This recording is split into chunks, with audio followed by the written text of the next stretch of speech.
use Zoom, and I've definitely learned that I like to do a lot of talking. And now I'm a bit regretful about 7-hour workshops where I do all the talking. It must be horrific for people. But so that's what I've learned about myself. What I've changed my mind about, and it's to do with today's session, is around commitment. So I've changed my mind that the commitment in a team starts as a personal commitment before it gets to a team commitment. So like the social contract, a team coming together and saying, this is how we're going to work together. I have changed my mind about that because I think there's a step before it, which is what am I personally committing in this room? And then collectively that forms an agreement.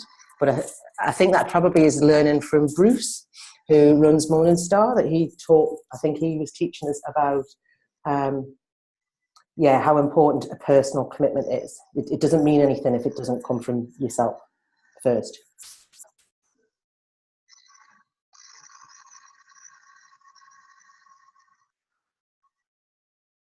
Matt. One thing that We can't hear you. We can't hear you.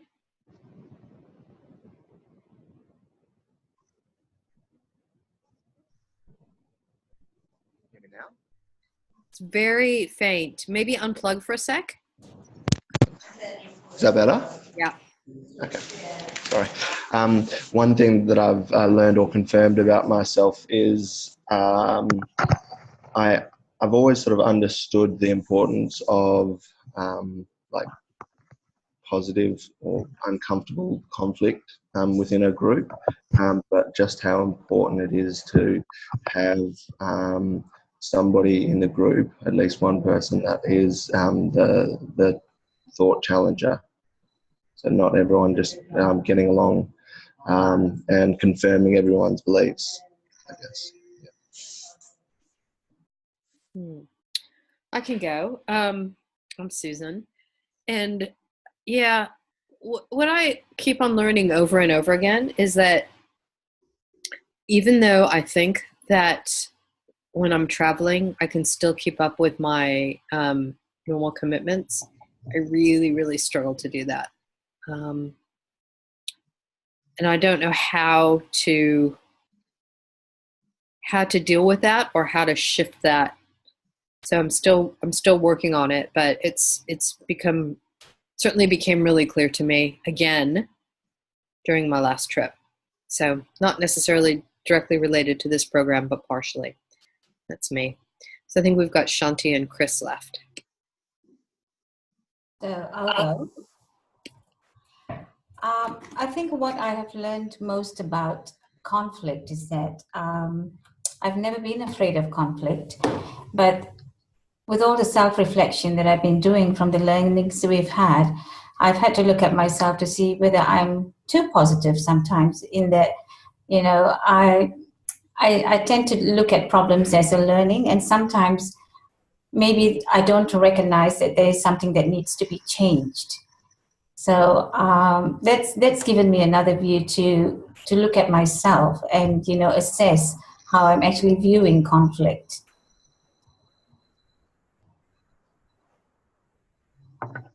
That's all, I think. Yes, that leaves me. Hello, everyone. Sorry I was late. I've learned so much already. I've learned that generally whatever I think is going to be the case is not the case. So I've learned now to totally just trust and let things go and just see where it goes. And I've also learned that I thought that I am generally quite uncomfortable in a conflict space. However, I feel like that's been changing for me over the last year, and I really am enjoying the conflict space now. And I think that that's because it's teamed with a bit more of that trust, so that the outcome is going to be what it's going to be. You can just help to guide or steer it just a little bit. That's it. Lovely, thanks. Over to you, Kate.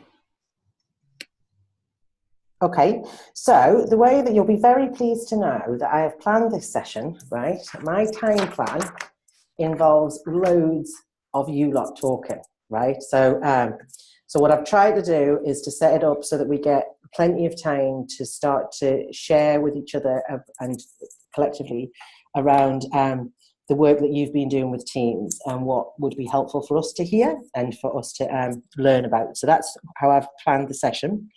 And in terms of the theme for today, the theme is commitment, but I want to spend some time looking at your reflections on conflict. So we did that last time. Some people will have done some work with teams around conflict. Others, you may have just kind of thought about it for yourself.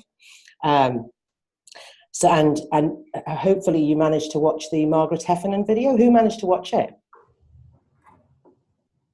Okay, so there's quite a few that didn't. Okay, so so I'm going to put into the session some time to reflect on that, and then we'll get into commitment, if that seems okay.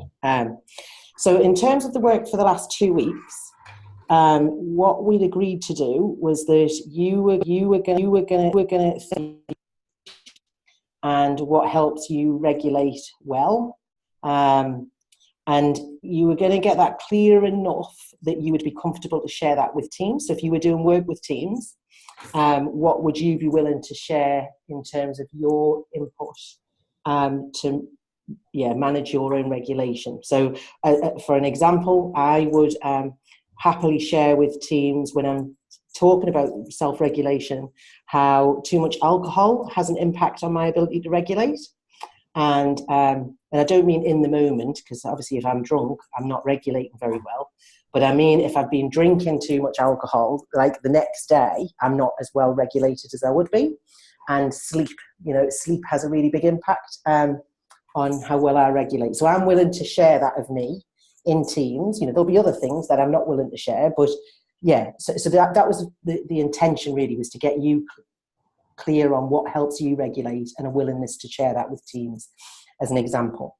And if you were working with teams, I think what we'd said last time was that if it's at the right point, so you need to work intuitively with teams, you introduce stuff that you think the team can handle, that if you're at that point, that the emotional intelligence session, which we did last time around conflict, would be a good way to start it. So that was what we'd agreed to do.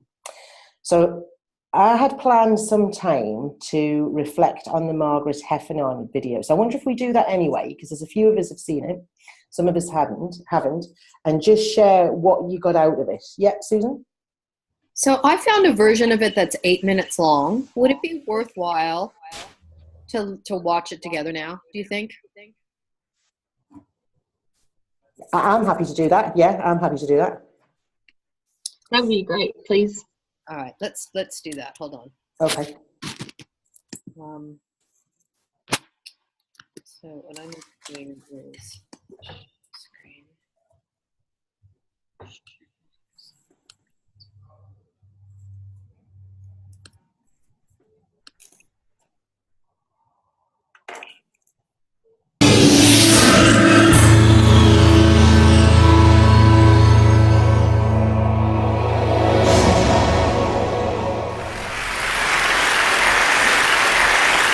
In Oxford in the 1950s, there was a fantastic doctor who was very unusual, named Alice Stewart. And Alice was unusual partly because, of course, she was a woman, which was pretty rare in the 1950s. And she was brilliant. She was one of the, at the time, the youngest fellow to be elected to the Royal College of Physicians. She was unusual, too, because she continued to work after she got married, after she had kids. And even after she got divorced and was a single parent, she continued her medical work. And she was unusual because she was really interested in a new science, the emerging field of epidemiology, the study of patterns in disease. But like every scientist, she appreciated that to make her mark, what she needed to do was find a hard problem and solve it. The hard problem that Alice chose was the rising incidence of childhood cancers. Most disease is correlated with poverty, but in the case of childhood cancers, the children who were dying seemed mostly to come from affluent families. So what, she wanted to know, could explain this anomaly? Now, Alice had trouble getting funding for her research. In the end, she got just £1,000 from the Lady Tata Memorial Prize, and that meant she knew she only had one shot at collecting her data.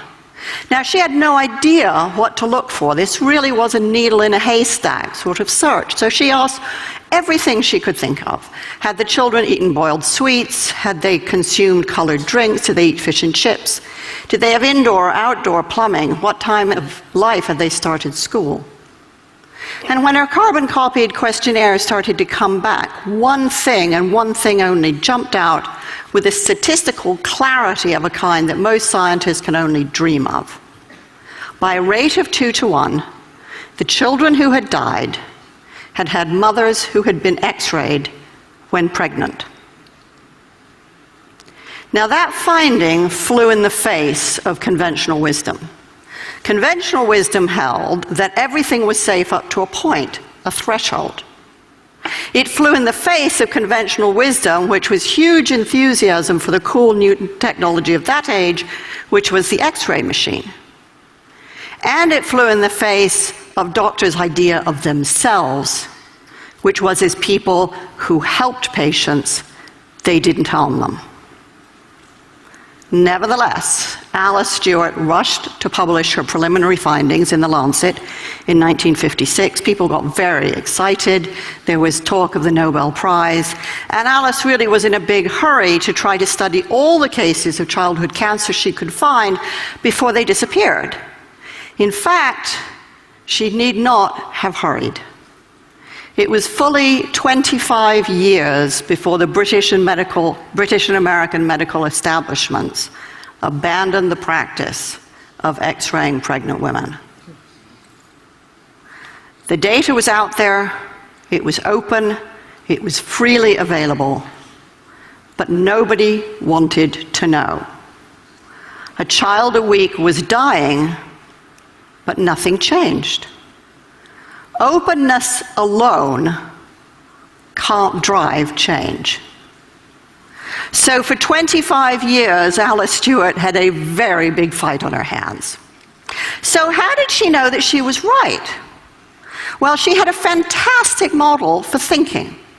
She worked with a statistician named George Neal, and George was pretty much everything that Alice wasn't. So Alice was very outgoing and sociable, and George was a recluse. Alice was very warm, very empathetic with her patients. George frankly preferred numbers to people. But he said this fantastic thing about their working relationship. He said, "My job is to prove Dr. Stewart wrong." He actively sought disconfirmation, different ways of looking at her models, at her statistics, different ways of crunching the data in order to disprove her. He saw his job as creating conflict around her theories, because it was only by not being able to prove that she was wrong that George could give Alice the confidence she needed to know that she was right. It's a fantastic model of collaboration. Thinking partners who aren't echo chambers. I wonder how many of us have or dare to have such collaborators. Alice and George were very good at conflict. They saw it as thinking. So what does that kind of constructive conflict require? Well, first of all, it requires that we find people who are very different from ourselves. That means we have to resist the neurobiological drive, which means that we really prefer people mostly like ourselves. And it means we have to seek out people with different backgrounds, different disciplines, different ways of thinking, and different experience, and find ways to engage with them. That requires a lot of patience and a lot of energy. And the more I've thought about this, the more I think, really, that that's a kind of love. Because you simply won't commit that kind of energy and time if you don't really care. And it also means that we have to be prepared to change our minds. Alice's daughter told me that every time Alice went head to head with a fellow scientist, they made her think and think and think again. My mother, she said, my mother didn't enjoy a fight, but she was really good at them.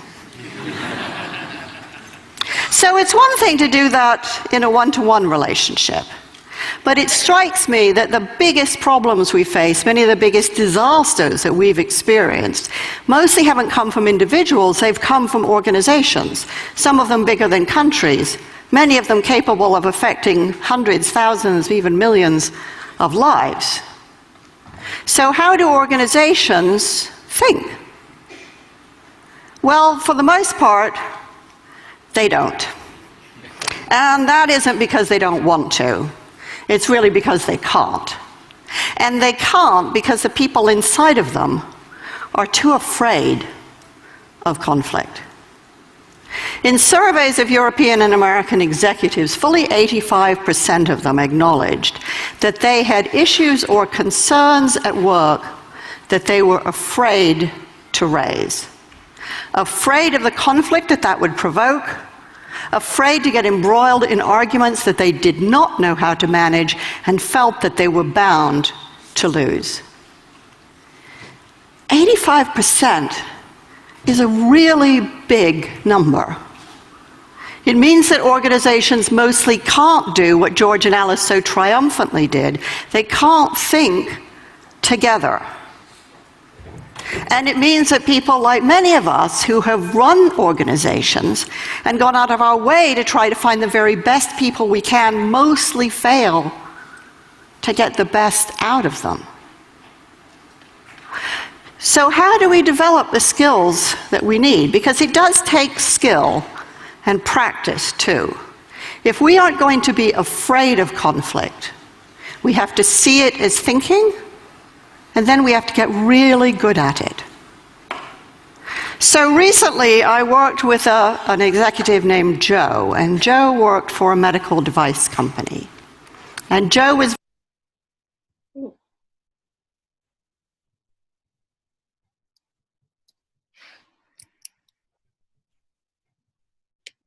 Okay. Well, maybe it was a short version because it didn't. Yeah, no, that's fine. I I think that's fine. I think it makes the main point, so that's really helpful. So, where does that take you thinking in relation to the work around teams? Any thoughts, Nathan? Just probably the importance of having a diverse team with different ways of thinking and different backgrounds and stuff, because if everybody sits there and agrees with each other, you probably can't move forward as effectively as you possibly could without somebody making you think of different ways of going about whatever it is you're trying to achieve. Cool. Anyone else? Chris? I think it's really helpful to understand that you can have a challenge or a think partner, especially in a work setting. When I first started at Vivo, it was really interesting because I had a person come up to me and said, I'm not challenging you on this topic, I'm just helping to see if there's flaws in it or whatnot. And at first I thought it was like we were having a big conflict, but then I realised, or she explained to me, she was just being my challenge and think partner, and I think that can be really settling in an organisation to help explore that you've thought everything through. Shanti? I thought it was very interesting that, we look at conflict as thinking and be prepared to change our minds, because we get very set in the way that, we think. We have a knowledge base, and, we often use that as our, operational standard, that is the right way. So, inviting change into your mind requires preparedness to change. The thing that actually stuck out for me there is something that I'd heard in the past, and I'd not thought about it for a while. But when Margaret was saying that after Alice had actually done this analysis and really correlated the X-rays with the cancers, it took full 25 years for the medical profession to actually accept that was the truth and to stop the practice. And it just makes me reflect that I think maybe subconsciously related to the check-in question that I asked, which is, what is something that you've changed your mind about? And just maybe thinking about myself, when new data has been brought to me, am I always willing to look at it as something that could be true, even though it significantly challenges my worldview or my opinion or my beliefs? And if that happens within like the echo chamber or the I guess the majority in an organization, or the majority even that you're hanging out with, how dangerous that is as well. Matt, you had your hand up? Can everyone hear me again? Yep. Just thinking and reflecting back on that a quick meeting is not always a good meeting, and got me thinking about sometimes when we have meetings and they're quick, perhaps it's because we're not challenging and asking the sort of tougher questions. Right. Chris?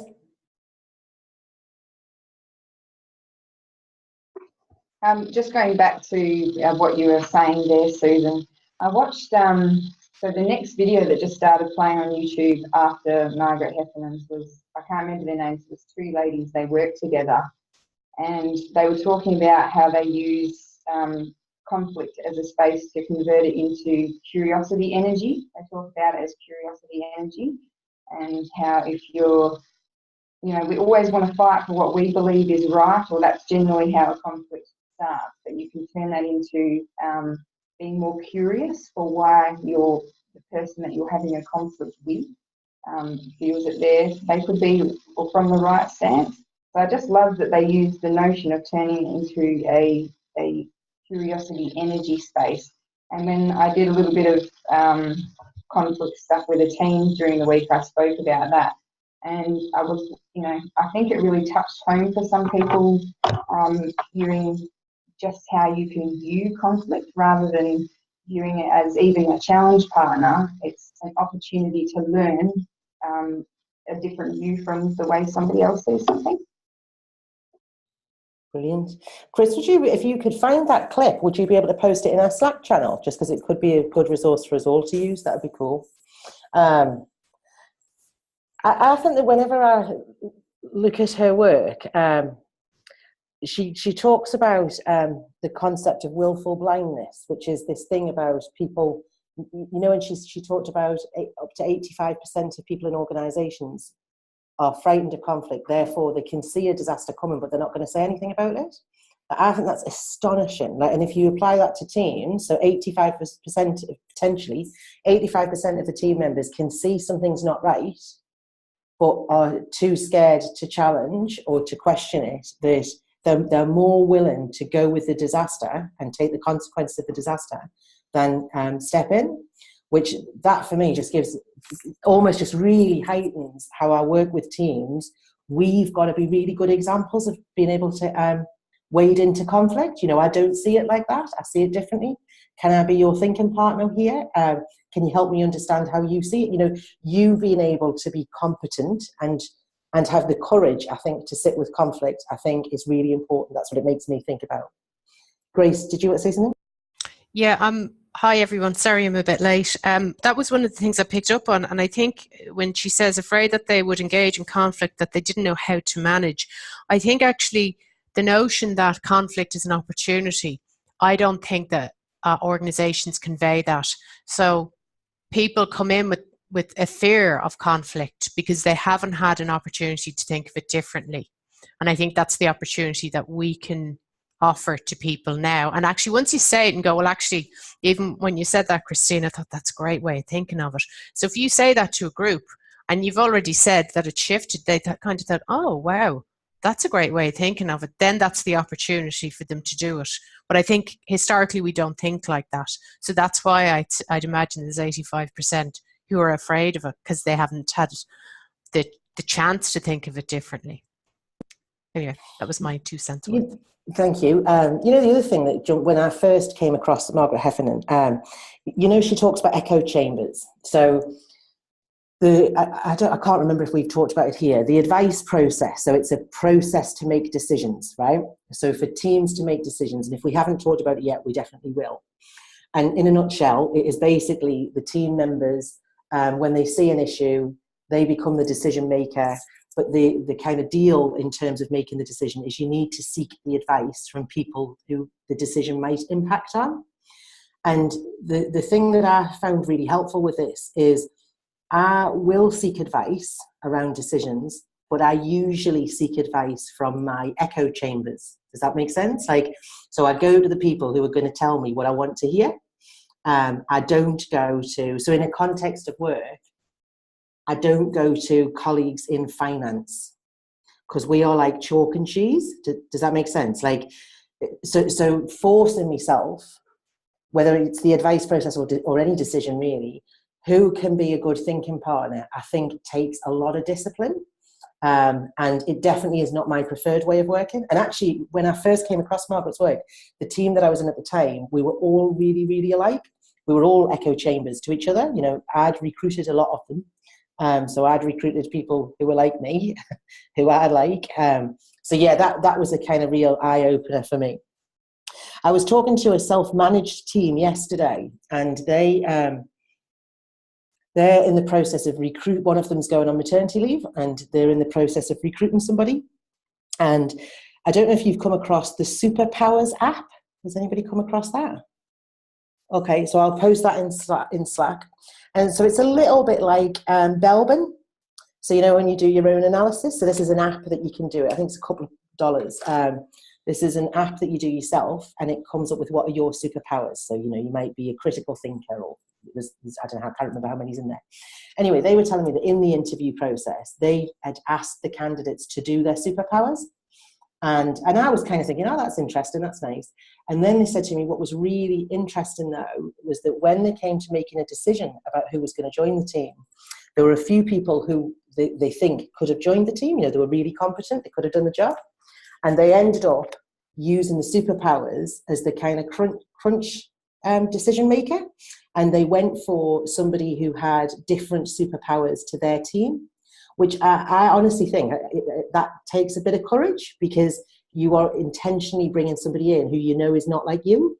So I think that's a great example of intentionally working with, I suppose, looking for thinking partners, not echo chambers. Okay, so in terms of the conflict stuff, I would use that clip. I would use that clip with teams and show them it, and do exactly the same as what we've just done here. So watch the clip. Where does that take you thinking? What does it make you think about?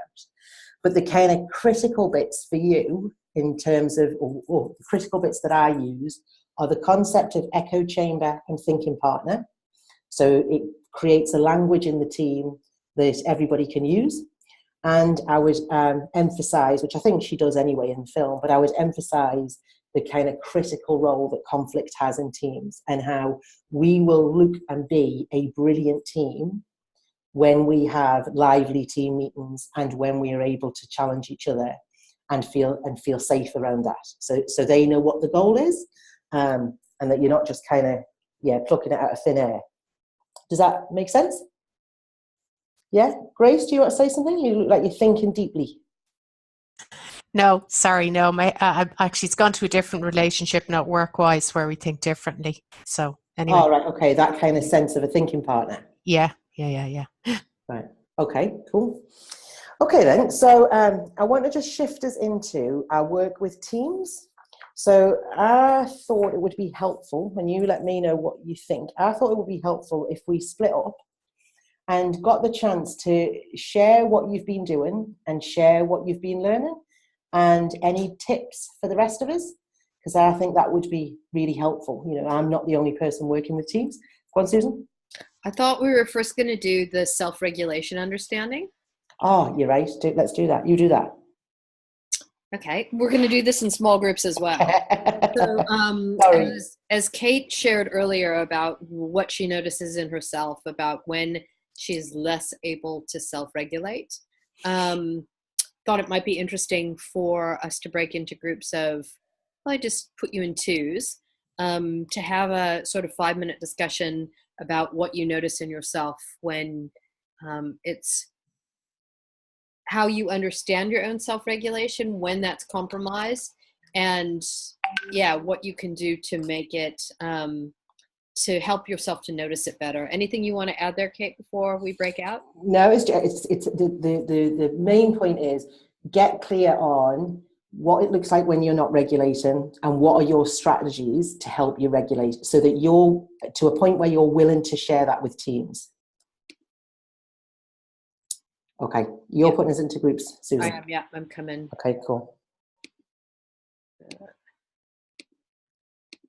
Great, and I think we'll give you about 8 minutes. So have fun, and we'll see you soon.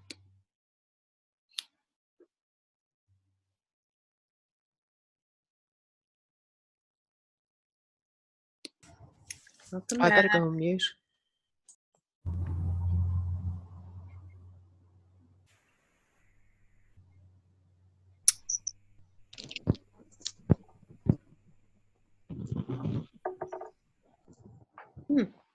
The other two disappeared. What, disappeared from Zoom? Oh no, here they are. Oh, here. I was going to say, you've lost them, you've sent them somewhere and we've lost them. Sent them off on a space journey. So just curious, what did you notice in that sharing? Anybody?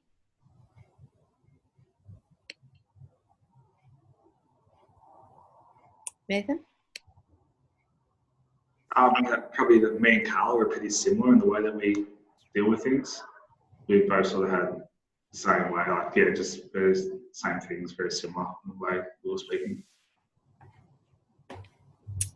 Carla?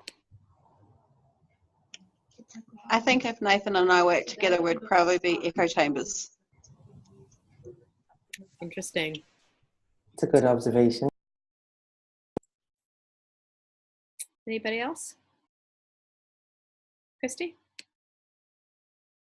Kat and I talked a lot about it's really important to recognise if you're off kilter. So we're very similar in the fact that you have to self-reflect a lot. So if you know your personality type and you know you're feeling a bit off, it's like recognizing what that is. So we talked a lot about that self-reflection, bring yourself back in the moment and going, am I overthinking this? What's creating those thoughts to be bigger than they really are? So it's about that self-reflection and working through that. Great. Chris?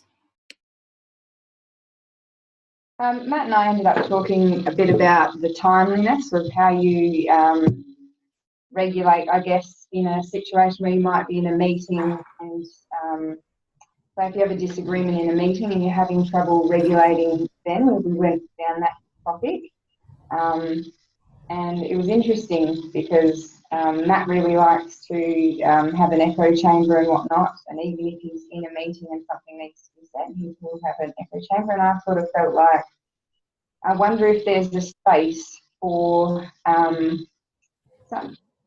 just being able to regulate enough in a group setting that you can still be a little bit raw and vulnerable of yourself so people can really see where you are with it, but not looking like you're totally irrational and I'm all over the spot or whatnot. I think there's something to be said for being able to be regulated enough that the truth of your response can come out. Because I know if I leave it for a couple of days, then I'm more worried about hurting someone's feeling and maybe not saying what I was feeling. I love that. I mean, it is such a fine line, right? Such a fine line between, taking a breath and zipping your lip and then not actually putting into the room what maybe needs to be said, or, it's a super fine line. Matt?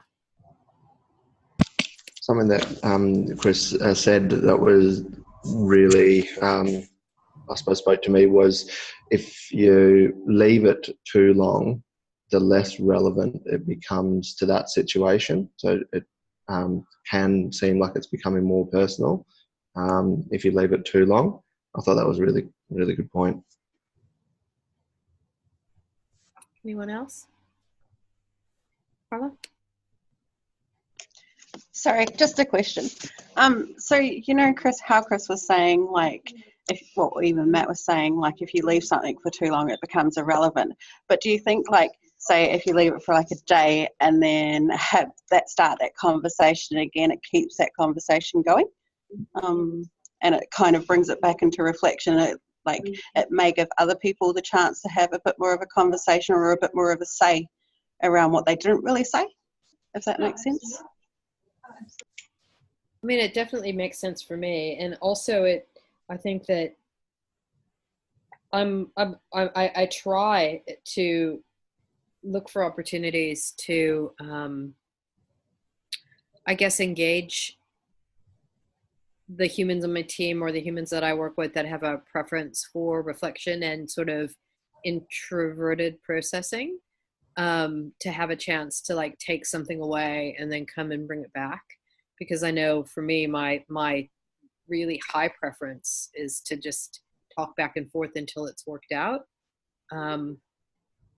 which, I think that even I do certainly sometimes benefit from a little bit of space. So I think it depends, but yes, Chris? Something that I've done in those situations where there might be a lot of people in the room as well, and we'll process a bit differently, and certainly a lot of people like to go away and have that reflection time. To keep it relevant for me, I always write down how I feel in the moment so that I can reflect on that just before we're about to go back into the space, and it helps to bring back the relevance. And I think even naming that could be quite interesting, right? Like, so there's something here that's quite raw for everybody. I don't think that we're finished with the conversation, but just noticing that, let's just take a breath and go away for a day and maybe write down what we're thinking. And yeah, I don't know. Anybody else had a specific experience with this, Kate?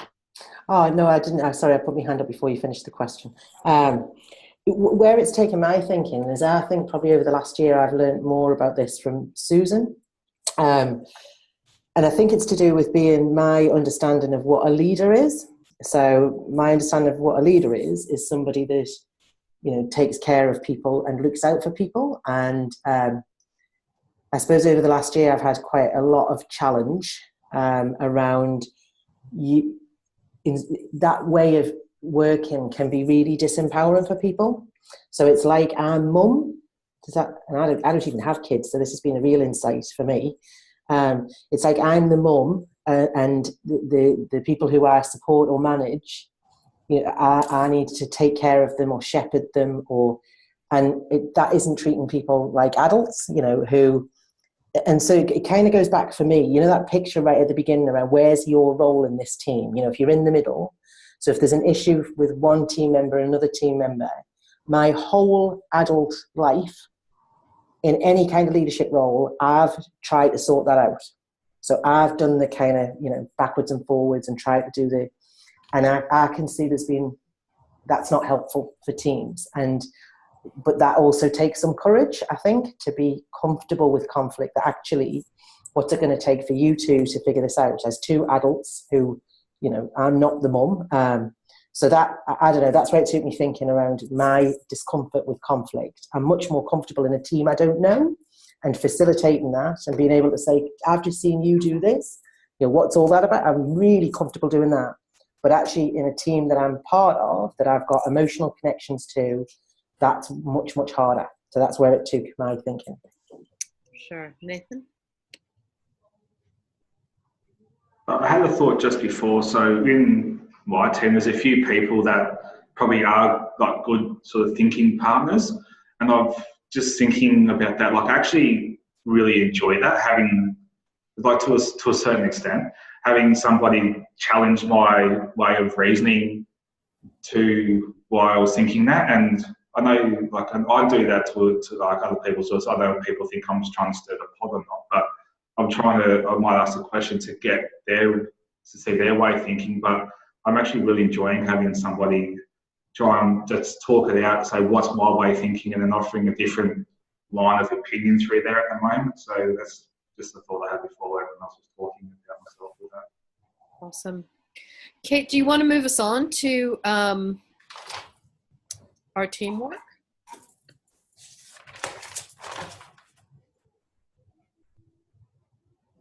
You're muted. Oh, I said loads there. So here's what I was thinking, that we go back into rooms and a bit bigger groups though, and we do some reflection on the work that we have done with teams or the work we haven't done with teams and what might that be teaching us, right? So what are you learning? So there's two questions. What are you learning about you as a facilitator of that work? And what are you learning about the work with teams?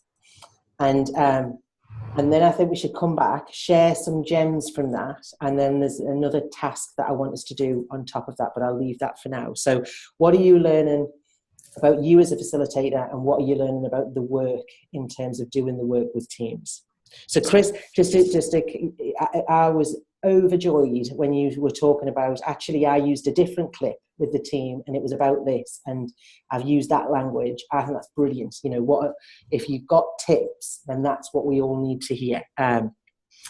Okay, so what are you learning about you? What are you learning about the teamwork? 10 minutes.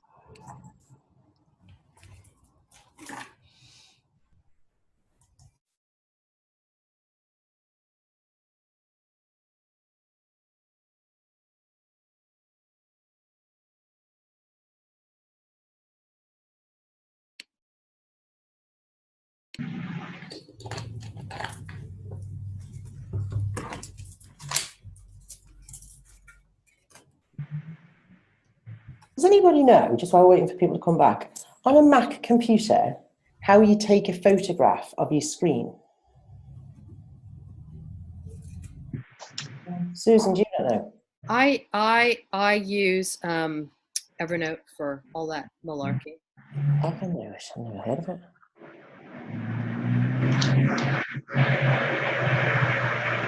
Okay. Welcome back, everyone. Any nuggets, any gems to share? Just quickly, maybe 2 or 3 before we.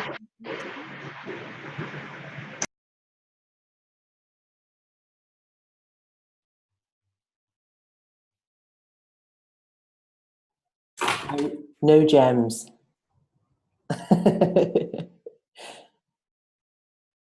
All right, that's cool. Doesn't have to be a gem.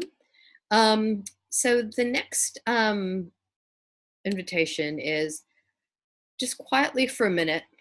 Everybody have something to write with? Answer this question, write it down. What do you want to set for yourself as a stretch goal? So what is something that you really, really want to be better at or get good at or learn that you can't quite do yet? Just give you a minute to think about that and write it down. And then I'm going to ask anybody who's comfortable to share. Susan, I presume you mean in this context? Yes.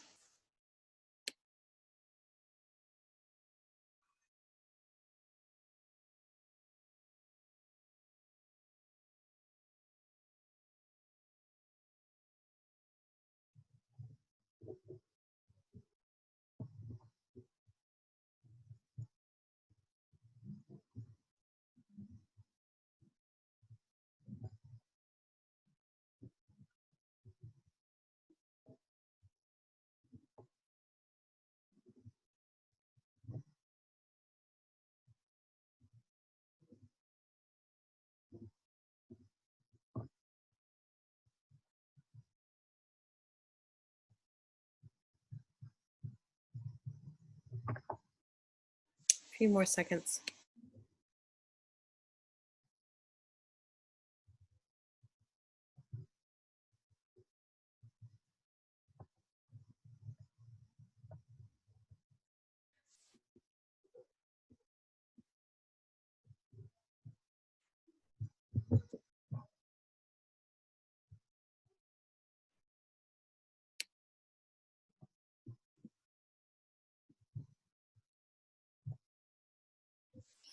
All right, who's willing to share?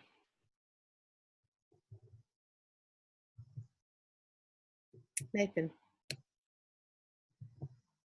One thing I'm not great at, I'm really conscious of at the same time, is delivering some feedback to team members that I receive. So I'd like to try and be sort of open and honest with people, but sometimes I'm too honest about what I say. Like, I'll need to learn to sort of fluff it up a bit instead of just coming straight out hard and saying what was said. And it's caused conflict for myself with a few other people just with the way I've delivered that. So that's something I really need to work on for myself. Thanks, Nathan. Who else?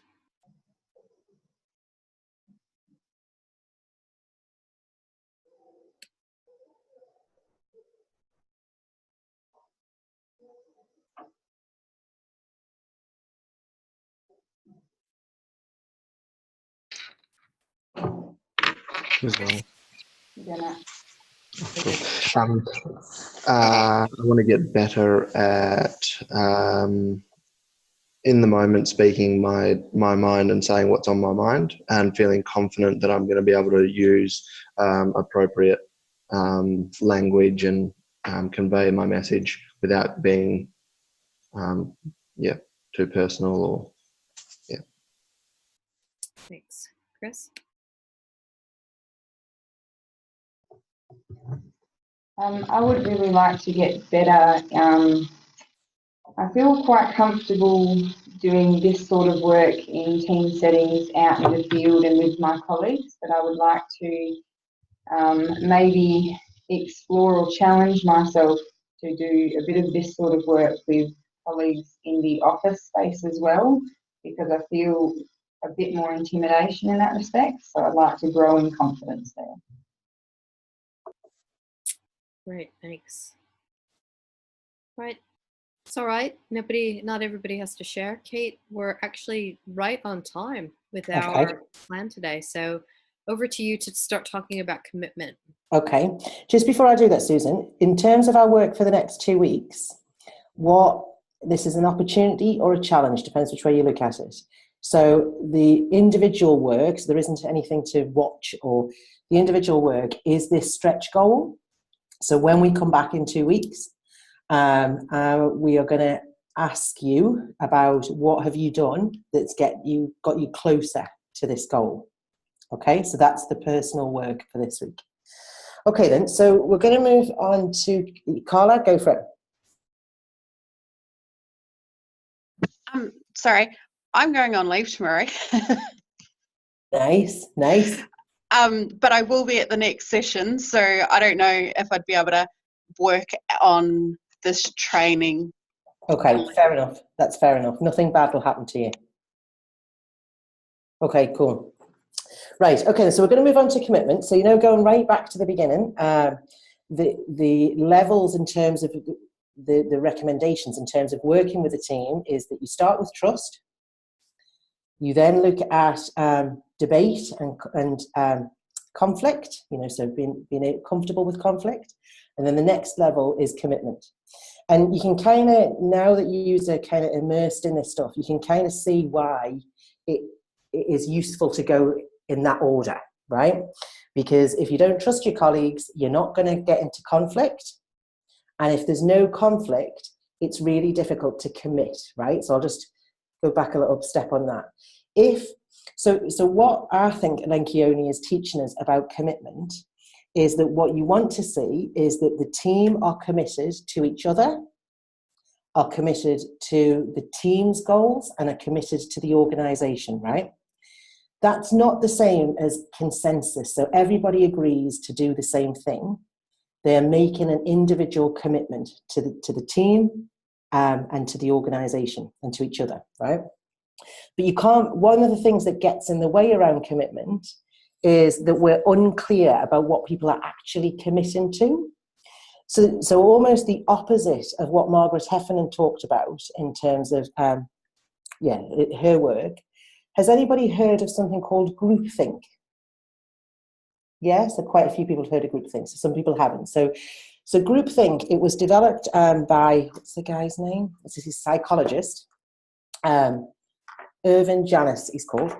And he's a psychologist. He developed the term groupthink. And what he's saying is when people stop thinking for themselves and they just align with others and go with their perspective, we call that groupthink. So think it, just to make it much, I suppose, to make it real, think of a time when you've been in a setting and you haven't really agreed with the group, or you've kind of seen it differently, but collectively you've all said, yeah, okay, that's what we'll do. Yeah? So I see it quite a bit in hierarchy. So where the CEO, for example, is in a room and they have a perspective and the people in that room align with their perspective rather than say, I don't see it like that. And we call that groupthink, right? And groupthink, I suppose, is everywhere. It happens everywhere. You know, it's kind of really closely linked to conflict, because if you're not willing to go into conflict, you know, what you'll have is a lot of groupthink. And that term, I find that term really helpful to introduce with teams. You know, so is this what we're going to, so let me think of a real example. A team working with a family and there's some challenge with the family. You know, are we going to do this? You know, is this a good solution? We'll go and talk to the family about their risk aversion, or I don't know, I'm just thinking of a practical example. We'll go and talk to the family about this. People kind of agree, nod. You know, there's not a kind of, yeah, let's do that. There's a kind of, and then what happens is somebody in the team will go and do that. Might not go quite well, but you come back and you'll then hear different perspectives. Like, yeah, I thought that might have happened. And, you know, yeah, I thought this would. Then what that is a really good example of when we made that decision, there was just groupthink going on. So when a team gets to a point of making a decision, asking them, is this groupthink, is useful terminology to invite the conflict or invite the different perspective. Does that make sense? Is this the same stuff as the hippo stuff that we talk about? Say that again, Nathan? Is this the same as that hippo stuff we've spoken about before? Yeah, it could be hippo, yeah. So hippo, for people who don't know hippo, it's a concept that was introduced to us by the corporate rebels. And what does hippo stand for? Does anybody remember? Highest paid person's opinion. Highest paid person in the room's opinion, yeah. Right, okay. So they encouraged, they saw organisations where they encouraged people to call hippo. You know, you're the hippo, so therefore we need to be careful that we're not just going along with this. So yeah, I think when it's in that context, Nathan, it's hippo, you know, it's a hierarchy. But I also see it in teams where there isn't a hierarchy, it's about popularity. So the kind of more popular or influential team members, they put something together, they put something out there and everybody goes along with that rather than challenge them. Great. Can I just, well, given that we're talking about groupthink, my understanding was something that it was more deep-seated and deep-rooted. And you challenge me on this, it's kind of ironic. So what I understood it to be was that if you have an organization with the same, who learned from each other, they then started to, so it was more, so if I'm recruited into an organization, I learn about the way people work and think through a number of people who all have the same way of working and thinking. So actually, it's not even about not challenging. It's actually, I have no other frame of reference. So I can only think in one way.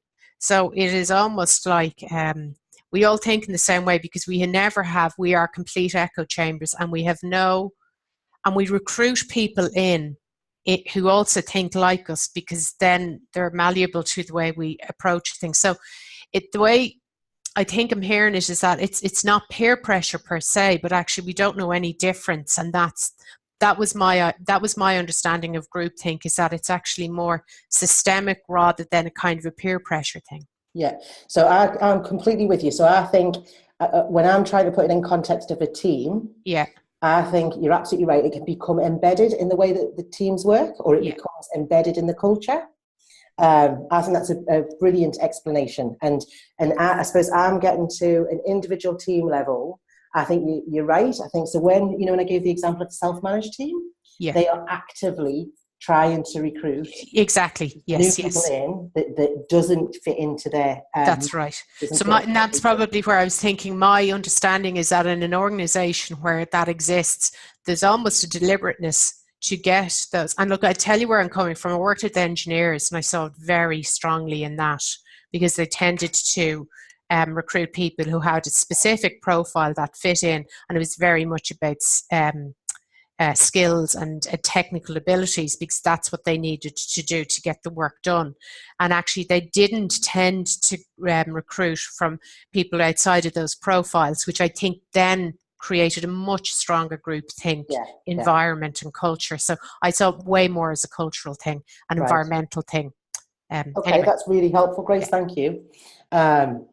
So given the concept of groupthink, given that happens and that is around us, one of the things that certainly Lencioni talks about is, in terms of making a commitment, you need to know what you're committing to.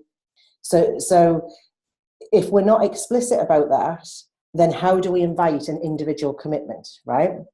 And there are a few different ways of doing it. The easiest one that I know and understand is the handy donut, right? So Grace will know about this. We've been talking a lot about the handy donut. So let me share my screen with you so I can show you it.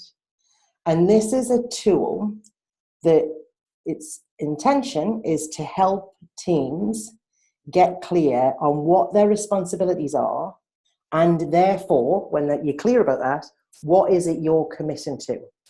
Does that make sense? So I suppose what I've learned is just saying to a team, are you committed? It's unusual, unless they absolutely hate each other and you haven't done the work beforehand. It's unusual for them to say, no, not really. You get a lot of groupthink, like, kind of half-arsed agreements. Does that make sense? So this is a tool to help a team get clear on what it is they're responsible for, and then you ask the question, are you committed to this? And the way that this works, it's really simple stuff. So the way it works is, you can see there's 3 circles, and the first circle is core responsibilities. So this is absolutely, everybody agrees this is what we're here to do, and they can be, it can be lots of them, there can be few of them. Then what are some of our responsibilities that it's not necessarily our core responsibility, but it's there, and it's a bit in the grey, it's kind of, we need to use judgment and creativity around this. And then the outer circle is, this is not in our domain, this is not what we're responsible for. And what I've learned using this with teams, particularly support work teams, is the conversation of filling this in is really, really useful. Because what you get to is teams, it's usually on the outer circles.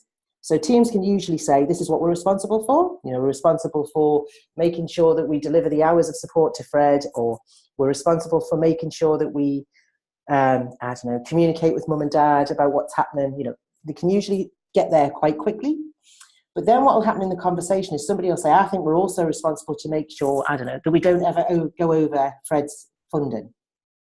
And that'll create, so is that a core responsibility, or is that something that we use judgment and creativity about?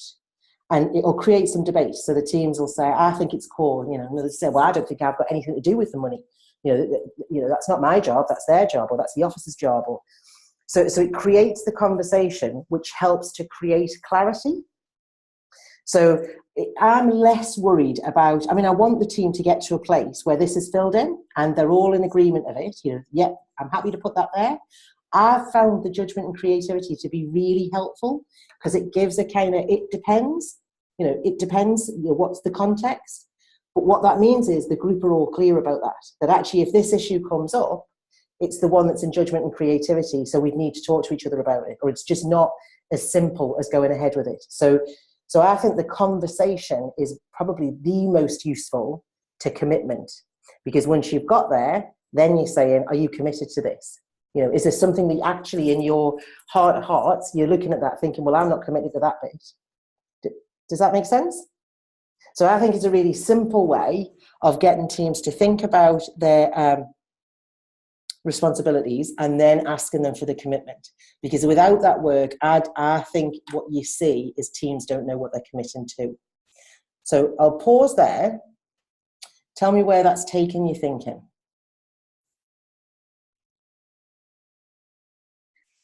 I was getting confused, Kate, especially with the outer ring, because so many times I hear with teams, oh, that I'm, even if they see something that might need doing, and think, oh no, I don't get paid enough to worry about that, or that's not my problem. And I know that doesn't really have to do with commitment, but that's just where it took me, and maybe that's not right, but yeah. Okay. I think the not our paid responsibility is interesting, particularly with support work teams, because, so you know the issue about the funding, that comes up all the time, or it does for me. You know, I'm not responsible for the money. Well, you know, if this was a team that I had a real vested interest in, I'd want to really explore that more. You know, so I know this, Kirsty, you're nodding. That's something that is inherent in your organisation. You know, you are responsible. That's not the case in lots of organisations, and it's not the case in lots of teams. You know, it's kind of that's an office job. So the discussion, I think, can take you to some really interesting places, particularly if you've done the work beforehand. You know, that teams are in a space where they're able to say, actually, I don't see that as our responsibility. I see that as their job. Or it's that conversation. So I think you're right, Susan. I find it really helpful. Christy?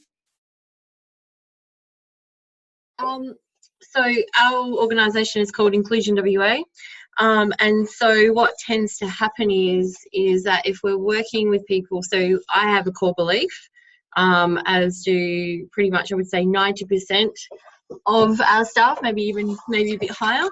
But what tends to happen is if it's not seen as this high level social inclusion work and it's that needs based work, staff go, what are we doing here? This is not what we're here for.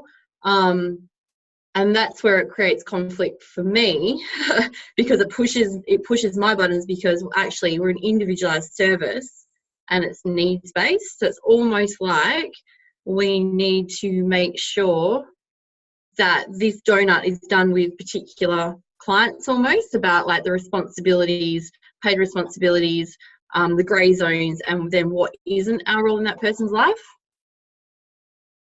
Yeah, so let me just check what I'm hearing, Chrissy, is that this tool can be used around individuals. Yeah, I would completely agree. And I think where I've seen it work best is where there are teams who work with individuals. And what I suppose I've learned is that the work hasn't been done for that team to find clarity around that. Because that's what this tool ends up showing up. It kind of shows, well, you would have put this here, that, well, actually, is that not our core responsibility? Is that not what we're supposed to be doing? Like, it's that discussion. And the reason I find this helpful in relation to commitment is then it's clear what it is I'm committing to. Yeah? Chris? Right. Because one of the things I think that we are learning around self-managed teams is that the teams need to know what the framework is that they're operating in.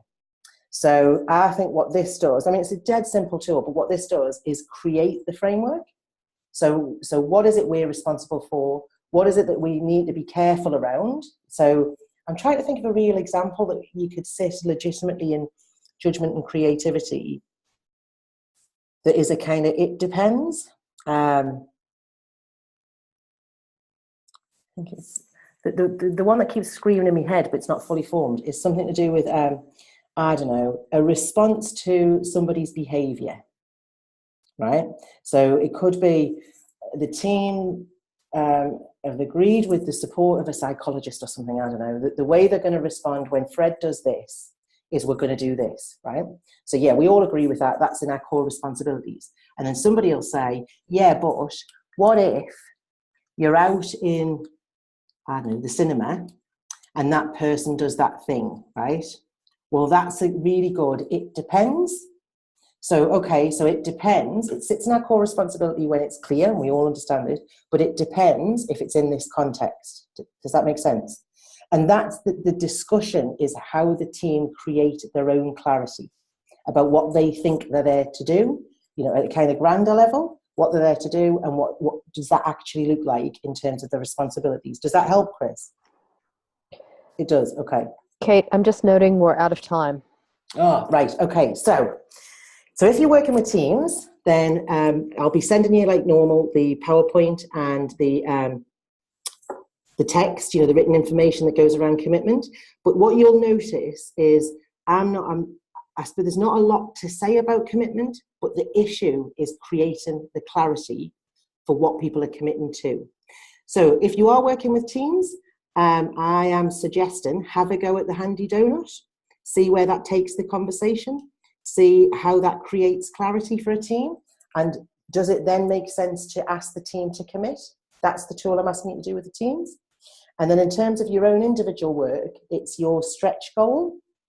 And in the next 2 weeks, something that you can do that gets you closer to that goal that you're willing to share with us. Is that okay? Okay, and I'll put the actions in the Slack as usual. Yeah, that's yes, okay. Great. So, one word checkout, Kate. Done. Happy, Shanti.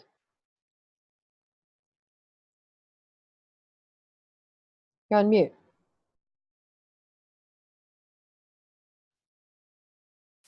You're on mute, Shanti. Thinking. Grace. Great.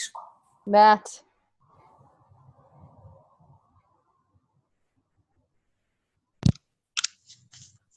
Good. Kat. Friday. Carla. Holiday. I knew you were going to say that. Chris. Let's do it. Christy. Cat stole mine. It's Friday. Nathan. Yeah, feeling good. Awesome. All right, team. Another great session. Really enjoyed it. See you in 2 weeks. Bye. Bye. I'll be back in a sec, Kate.